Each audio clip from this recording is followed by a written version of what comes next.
Quando o assunto é socialismo, mercado e China, o Elias manja muito. Hoje o papo é reto. O que está rolando na China atual? O Elias vai quebrar tudo isso para você entender de um jeito simples e sem enrolação. Então já se inscreve no canal, ativa o sininho e cola com a gente. Porque aqui a gente fala o que ninguém tem coragem de dizer. Isso que está acontecendo, essa guerra tarifária, de certa forma nada, essa clara guerra tarifária, ela é uma oportunidade para nós, não é? Para o Brasil. Deveria ser, né? O que você acha? Você acha que a gente está jogando direitinho nessa hora ou não? Cara, primeiro que agora, dentro do que nós temos no Brasil hoje, está jogando direitinho. Só que é o seguinte, tô falando aqui em recessão, tô falando em choque de juros, tô falando em choque inflacionário, que pode vir. Então, um país como o Brasil, por exemplo, quando vem uma situação como essa que está aí, ele deveria estar preparado para ter todos os instrumentos políticos e institucionais para enfrentar uma crise dessa, que pode vir. Por exemplo, o Lula, em 2009, ele enfrenta a crise de 2008, de 7 e 8, de que forma? Usando pesadamente o BNDES despejando crédito para as empresas brasileiras, utilizando o poder de compra da Petrobras, ou seja, a Petrobras ela investindo X% do PIB, Eletrobras, conteúdo nacional para tudo quanto é coisa, né? Ou seja, e empréstimo e financiamento de consumo. Então, o governo naquela época, o Estado brasileiro tinha instrumentos para enfrentar crises, né? Hoje não tem mais. A Petrobras virou uma furadora de poço. A Petrobras, se você pegar um mapa do Brasil em 2015 de hoje, e você ver o que era a Petrobras em 2015 e o que ela é hoje, ou seja, uma empresa que tinha subsidiária, uma grande empresa, uma grande corporação estatal, uma empresa mãe com várias subsidiárias, hoje é uma furadora de poço. Uma tragédia o que fizeram com a Petrobras. Isso foi por conta da Lava Jato que chegou? A Lava Jato, a Lava Jato é um crime de lesa pátria, né? O que a Lava Jato fez com a economia brasileira é um case de estudo, assim, em qualquer lugar do mundo, por exemplo. Né? Na China eu conheci gente que estuda Lava Jato. É mesmo? Eu conheci pessoas na China que estudam Lava Jato. Como que uma operação, né, ganha a sociedade a partir de uma semiótica, do ponto de vista da semiótica, por um discurso de combate à corrupção. E isso é introjetado na sociedade, de que o problema maior daquela sociedade é a corrupção. E como que uma operação forjada de fora para dentro, que o mundo inteiro sabe que aquilo ali foi forjado no Departamento de Justiça dos Estados Unidos, né? Sabe? O mundo inteiro sabe. O mundo inteiro sabe. Porque, vou pegar as empresas... os Estados Unidos, eles têm um Departamento de Justiça, né? Que criou leis extraterritoriais para combater a corrupção. Então, por exemplo, a Alstom, tem um caso da Alstom. A Alstom ela foi demolida enquanto empresa por conta dela ter ganho uma concorrência da Indonésia, se não me engano, da General Motors, né? Sabe? Então, tem até um livro chamado Armadilha Estadunidense, que é uma lava-jato mundial. Pra mim aí, por favor, Vitor, por favor. Uma lava-jato mundial. Ou seja, os americanos eles têm uma legislação que por exemplo, eles operam a espionagem, porque a Petrobras, por exemplo, ela foi espionada pelos Estados Unidos. Qual foi a maior fonte? Não estou falando que não houve corrupção na Petrobras. Eu sei, isso é importante. Não estou falando que não houve corrupção, não estou falando que não tem que ser preso. Nada disso. Tá. Mas vamos lá. Como é o nome do livro mesmo? Desculpa. Acho que é a Armadilha Estadunidense. Boa, armadilha, tá bom. Sobre a caso da Alstom. Da Alstom, tá bom. Igual o caso da Alstom tem vários. Tá. A Alstom, Petrobras e tal. Cara, qual que foi a maior fonte primária das investigações? Como que o Sérgio Moro chegou onde ele chegou para pegar a Petrobras? Como ele pôde chegar onde ele chega lá? A partir do apoio dos Estados Unidos. Né? Os americanos entregaram para o Sérgio Moro provas de corrupção, porque eles estavam espionando há muito tempo. Não é que não havia corrupção. Não, havia. Né? Aí eu me pergunto assim, ok, existia isso e tal, os americanos foram ativos na investigação contra a Petrobras, o Sérgio Moro e a turma dele operou para que nós pagássemos multas nos Estados Unidos. Essa espionagem... se os caras estavam espionando... espionaram e entregaram depois para nós, pro Brasil, pro Sérgio Moro. Então, para eles mesmo, né? Mas vamos lá. Sérgio Moro, tá, tudo bem. Entendi. E tá.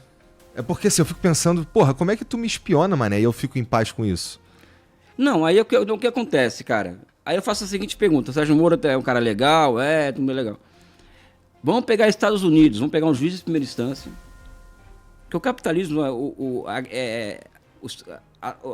o mundo hoje vive o quê? Vive essa guerra de grandes corporações lutando contra grandes corporações, cobra comendo cobra, né? E os estados protegendo suas grandes corporações. Aham.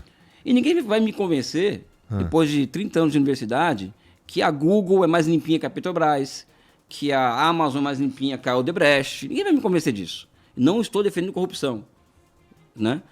Então você imagina, por exemplo, um juiz de primeira instância, um juiz lá da Wisconsin, sei lá, decide investigar a Google. E ao investigar a Google, ele consegue, ele coleta provas pelo Departamento de Justiça da Rússia. Entrega para tá aqui todas as provas contra o Google para você. O que acontece com esse cara nos Estados Unidos? É pena de morte. O cara tá usando os dados que o seu principal inimigo externo tem contra um grande conglomerado teu para ferrar com essa empresa. Foi basicamente isso que aconteceu. E da mesma forma que você não está defendendo corrupção, eu só queria dizer que, bom, o Google não é uma estatal. E os Estados Unidos não são nossos inimigos também. E eu não estou defendendo que não, essa tudo parada. Bem. É só que... veja... o que você está dizendo me parece assim, uma puta falha de... Assim, segurança nacional. É um troço sério para valer, né? Mas isso não vai na destruição que você está dizendo, quer dizer, que foi constatado da Petrobras, né? Teve a corrupção e tudo mais, mas o que você me disse é que o jeito de combater a corrupção que destruiu a parada.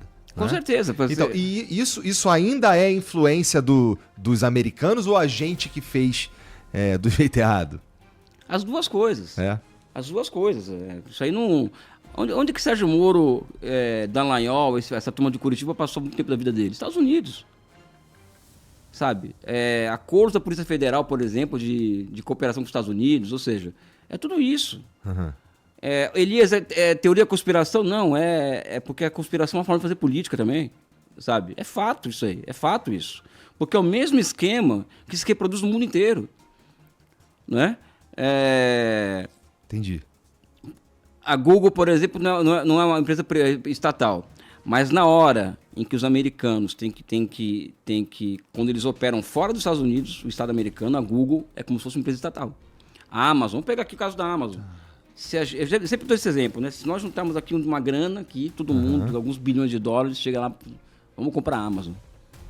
Você acha que os Estados Unidos vai tratar a Amazon como uma empresa pública ou como uma empresa privada? Eu acho que eles vão tratar como uma empresa pública. Não vai vender.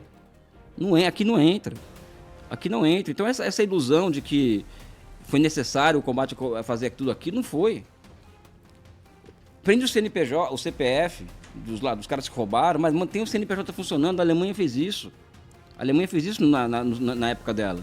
Quando teve um escândalo na indústria química alemã, BASF, etc, o que o Estado fez? Prendeu os responsáveis e quebrou o monopólio e virou 4 empresas, mais ou menos, uma coisa assim, sabe? Uhum. Então existem exemplos no mundo de combate mais eficiente à corrupção. Porque o grande problema também é o seguinte, a Odebrecht, vamos pegar o caso da Odebrecht. A Odebrecht estava ganhando concorrência na América Latina inteira. E ganhando concorrência dentro dos Estados Unidos. Ganhando concorrência na África, no Oriente Médio, contra empresas americanas. Então você acha, por exemplo, que a preocupação com os Estados Unidos quando denunciam o esquema Odebrecht na América Latina é uma questão de moral, por exemplo. Nós estamos lá pela moral dos costumes no capitalismo, a concorrência é perfeita, então tem que acabar com essa empresa aí. Não é assim que funciona. Quem ganhou com a quebra do Odebrecht? Vamos lá, entre nós. Quem ganhou? Entre nós. Quem ganhou com essa história? As empreiteiras chinesas, as empreiteiras americanas, as empreiteiras, sabe? Eles ganharam. E nós perdemos, porque nós perdemos o mercado da América Latina inteira. Então, o teu filho, por exemplo, acabou de fazer engenharia, começou a trabalhar com prestação de serviço para o Odebrecht. Uhum. E esse serviço poderia ser o metrô de Caracas, por exemplo, o metrô de Lima, o porto de Xangai, no Peru. Sabe, onde o Porto de Mariel, em Cuba, em que o Odebrecht e as empresas brasileiras estavam envolvidas, ele perdeu esse emprego, virou Uber. Foram 4 milhões de empregos industriais destruídos. Aí eu me pergunto, valeu a pena combater a corrupção desse jeito? Um país que sai completamente destroçado dessa operação, um país que gera um Bolsonaro na presidência da República, na presidência que a Lava Jato ela é a parteira do bolsonarismo no Brasil. Valeu a pena mesmo? É uma questão que eu coloco. A gente tinha que combater a corrupção, concorda? Cara, para mim, você contra a corrupção, para mim, é uma questão de princípio. Total, é uma questão. Não é meio, para mim, não é meio. É princípio ser contra a corrupção. Sim. Mas eu não tenho ilusão. Agora, eu não vou combater. Por exemplo, tem uma tese no direito, por exemplo, que é a seguinte: um direito pré-romano e tal, que é fazer justiça, mesmo às custas da destruição de tudo, né? Foi isso que aconteceu. Tentaram fazer justiça, o negócio era prender o Lula, né, cá entre nós, né? Acabar com a história do Brasil, prender Lula, acabar a história do Brasil ser líder do Sul Global, BRICS, essa coisa toda aí, pressar, ou seja, o negócio não tinha nada, sabe? Nada a ver com corrupção. A corrupção era a última das preocupações das pessoas envolvidas, né? Inclusive, na minha opinião, do Sérgio Moro, do Dallagnol, esse pessoal todo. A menor das preocupações desse pessoal era o combate à corrupção. Mas essa é a principal bandeira dos caras. Aquilo ali, mas pode ser, eu e você pode ter várias maneiras. Aquilo ali é um projeto de poder. Quer dizer que, na verdade, você é palmeirense? Não, sou corintiano. Mas a bandeira desses caras, eles tinham um projeto de poder para o Brasil. Valeu demais por ter acompanhado até o final. Sua presença aqui faz toda a diferença. Agora, já aproveita e se inscreve no canal Trechos Insanos, deixa o like e comenta o que achou.